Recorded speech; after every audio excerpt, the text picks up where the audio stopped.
Growing up as a teenager in my local church, I had a lot of friends, and of course, we had our own clique. In fact, there was this one friend we nicknamed Anti-Friendship and Relationship. Not because she had a PhD in love, and not because she was dating the whole church, relax. But because if you mistakenly brought up the topic of love, friendship, or relationships, and everything in between, just go and sit down. She would analyze everything from Genesis to Revelation. If there was a relationship seminar, she was the unofficial guest speaker.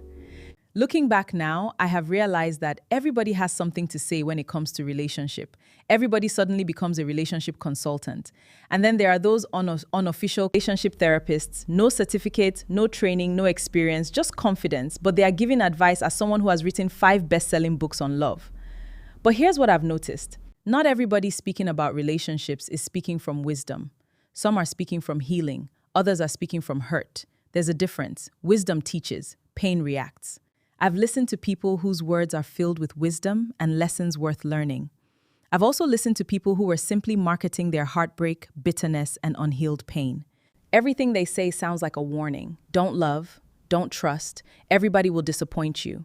Sometimes they're not giving advice, they're simply replaying their wounds.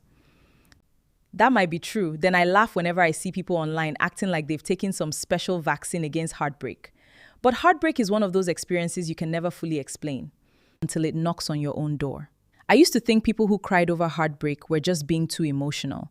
I thought they needed to be strong. Until life decided to humble me. One day, I went to the market, I paid for plantain, collected every other thing, and went home. 3 days later, 3 whole days, I suddenly remembered my plantain. I had paid for it and left it with the seller. My heart was so broken during that period that my brain had temporarily resigned from duty. That's when I understood heartbreak affects emotions, concentrations, and memory. So if you've experienced it heartbreak, don't let one painful chapter become the title of your whole life. Heal, learn the lesson because pain should be your teacher, not your permanent address. To everyone who has stopped believing in love because someone disappointed you, I understand. Your feelings are valid. Heal first, then speak.